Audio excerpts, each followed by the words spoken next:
Kienet Malta l-I Love MTV tal-2012 u 12 sena wara Nelly Kim Furtado tinsab ħerqana biex terġa' tkanta f'Malta. Sijat qabel ma telet fuq il-park li ta' kull sena jintrama fuq il-fosus tal-Florjana, Furtado indirizzat lill-membri tal-medja. Bonjour. Wow, girl. Furtado hija ta' nisel Portugiż u Kanadiż.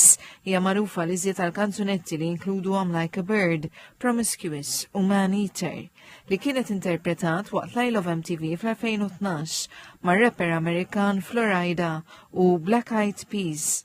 Minn dak iż-żmien il-karriera tagħha komplet tevolvi. Illum hija rebbieħa ta' Grammy Awards, filwaqt li biegħet iżjed minn 45 miljun rekord, inkluż 35 miljun track minn diversi albums madwar id-dinja, biex saret waħda mill-iżjed artisti Kanadiżi popolari madwar id-dinja. Dwar kunċerta lejla, qalet li ser tagħti lill-udjenzi dak li jridu jisimgħu permezz ta' kanzunetti mill-album tagħha tas-sena 2000, Wow, Nelly. Album li kien wassala fil-quċċata tal-Billboard Hot 100. Diski li inkludu Turn Off the Light u All Good Things Come to an End. What inspired you to return to the music, and how has your approach to songwriting and performing changed over the years? Oh my gosh, wow.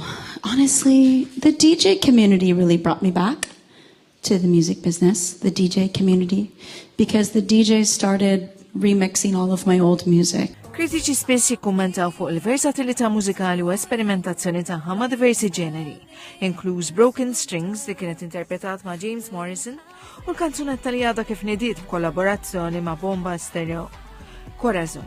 Din hija kanzunetta li qalet hija l-qalba minħabba lilha 7 snin ma toħroġ diski ġodda, tittama li ser tintroduċiha mal-udjenzi kontemporani. Nelly qalet li ma tiddefinixxix ruħha skont il-ġeneru jew il-lingwa. Tant li tkanta bl-Ingliż, bl-Ispanjol u bil-Portugiż. Hija wkoll mużiċista li tipprova teleb kwalunkwe limitu ta' bella jew definizzjoni li jirrestrinġu l-proċess kreattiv tal-mużika. Just doing it because you love it.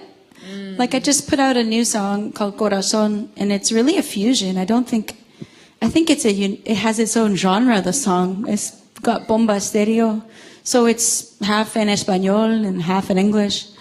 But it's so me, because I'm international. I grew up singing Portuguese and then Spanish and obviously English. And it just, I don't really see music in terms of genre. I think genres are kind of irrelevant. I think for me, it's a language that I speak is music. Għalet ukoll li bħala tipprova teleb il-perċezzjoni li ma tistax tkun mużiċista u twassal l-idea li tista' taqdi dan ir-rwol b'suċċess. Nelly ħabbret ukoll li fl-20 ta' Settembru ser toħroġ l-album ġdid 7, referenza snin li ilha nieqsa mix-xena mużikali.